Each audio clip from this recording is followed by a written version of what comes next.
Connie. Welcome to Witchcraftin'. I am going to be your host for today. If you see my pug in the background, just ignore her. She's always got to be up in the business here. I am going to show you guys a spell that I do for protection. I'm a huge fan of the ocean and the sea and water and that kind of stuff. So this is a spell that I do for protection. You're going to need a jar of some sorts. It can even be a bottle, just some kind of a container that will hold water. You will need water, preferably if you can, if you live by the ocean and by the sea, the seawater is actually better. But if you are like me and you live far away, you can take regular water, spring water, moon water, whatever you want, and just add some sea salt to it to make, like, kind of like seawater. And it's optional sand if you have it. If you don't, it's not a huge deal. It's basically for looks. You will also need some protective herbs of your choice. The ones that I picked for myself is bay leaf, cedar, juniper berry, and chili peppers. And I have the sea salt for putting into the water. You will also need some string of some sort. And this is another option. I don't do this all the time, but this is just bark from a tree that the Oak and the Mystic had sent to me. I can never remember the name of it. But anyways, it's really thin, like bark. Sometimes I will write a rune or a sigil or a symbol for protection, and I will also put that in there. That again is, it's an option. If you don't want to, don't got to. And then seashells of some sort. I'm just going to use these little clam type shells. You can use any kind of shell that has a way to put something in it. And yeah, that is pretty much everything you will need. So I'm going to go ahead and get my water and sand going into my jar.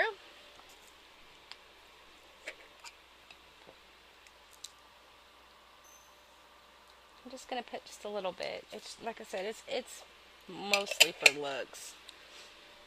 You don't even have to do this. You can totally skip this if you want.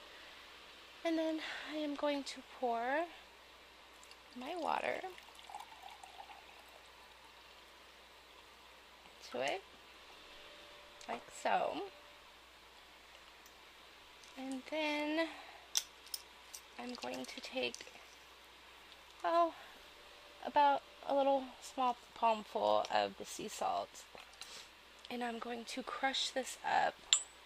You don't have to do this step either. If you don't want, you can just put them in their whole, but I like to crush mine up a little bit, just so that it's not too, chunky. Oh, I'm making a mess. Alright.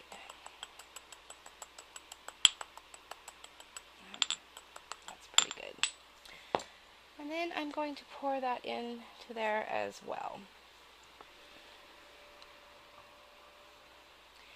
Now you can swirl it, clockwise and say, a chant or a prayer, or you can put your intent into it. I'm going to take a little spoon and just kind of say some words and kind of mix it up a bit, like so. And then I'm going to set that aside and just kind of let it do its thing. And now I'm going to take the herbs that I want. I'm just going to take 1 bay leaf. And again, you can use any herb you want, whatever herbs that, you know, that are for protection that you prefer to use. Take the cedar. Now, for the juniper berry, I'm actually going to sit this aside. I do not want to crush my juniper berry. So I'm going to set that aside for now. You can crush it if you want. I rather keep it whole. And then I'm going to take the smallest pepper I can find, which doesn't look like there's very many in there, so I'm just going to take off a piece of that. And I'm sure some of you, or most of you, know to be careful while crushing and messing with peppers, because it's not pleasant when it gets in your eyes or your nose or if you ingest it. So just kind of be aware of that. That bay leaf is not completely dry, I don't think. And then you can say, you know, again, put your intent, or say a few words, or however you feel comfortable doing and however you do it while you're crushing up your herbs. I always blow life into certain things that is going to be connected to me. I just lightly blow into it as I'm, putting my intent in. Just be careful, because if you blow too hard, your herbs are just going to go flying out everywhere.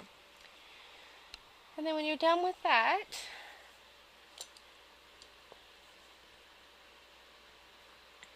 you can, let's take this one. You would just take some of your herb and put it inside the seashell. You can use anything that that you can use that will not get ruined in water. You can use any kind of little containers or anything like that won't be ruined in the water, because it's going to be immersed underneath water. So I prefer using seashells because, well, it's a seashell spell. Try saying that 10 times fast. Then I put my juniper berry in there. And let's see, I could probably fit a little bit more herb in there.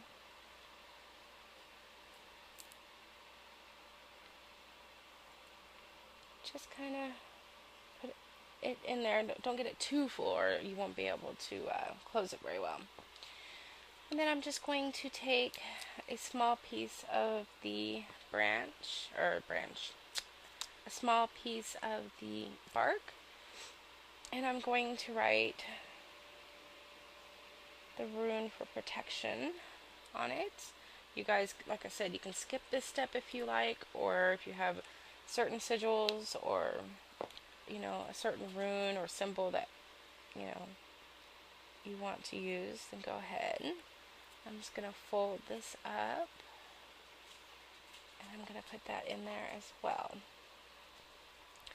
And now what you do is you just close it off, and then you take some string, and then you will just lay it on here, or you can hold it in your hands, whatever you want to do.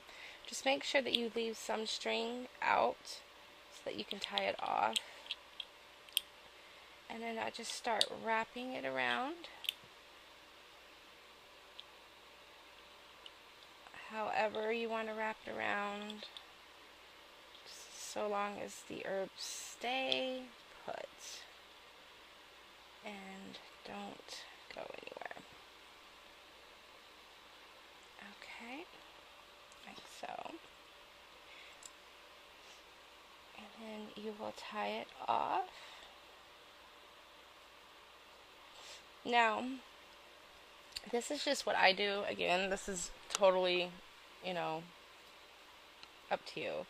But I always, when I'm doing spell work that has to do, with tying, I always do it in threes. And say, for instance, this is for protection. So I will always say protection from the maiden, protection from the mother, protection from the crone. And then you would cut off any extra string that you do not want on showing, like so. So your seashell will look similar to like this. You could do a much better job if you wanted. I mean, this is just for video purposes.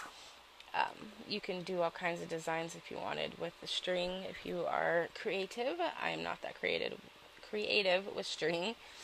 So, and now that the salt has kind of melted into the water, you would, again, if you wanted to make, another saying, blessing, chant, prayer, intent, however you want, and then you will drop it into your water. Now again, you will probably want to take something and just kind of sit it down in there in the middle somewhere. And then you will close it up. And then on the full moon, you would take it out and let the moon rays charge it, and then you would sit it in your home somewhere. It's up to you if you want to hide it or if you want to keep it out, on a shelf, or you can, put it up, in your living room or wherever you want to put it. That's totally your choice. I usually will keep this on the shelf in the dining room, and then every full moon you will just go and recharge it in the moon for protection. If the water starts getting pretty murky and yucky, or if you feel it's losing its oomph, its magic, whatever, what I would do is I will take it on a full moon. I would dump the water and sand and all that out onto the earth, giving thanks. I will unravel the shell, make sure that the herbs and all that go with the water. And then I would just redo the spell again. And that's how I do it. You could put crystals in there if you want. You can put stones around in here. You can decorate it up all you want. Make it your own little spell aquarium. However you want to do it. But yeah, I just wanted to share my little okay, let's see if I can say this. My little seashell protection spell. There it is. Try saying that 10 times fast. I could barely even get it out once. Anyways, I hope that this helps some people. It's fun, it's easy, and I've had really good results with this for years now. So yeah, I hope you all have a very blessed weekend, and I will see you guys next Friday. Bye!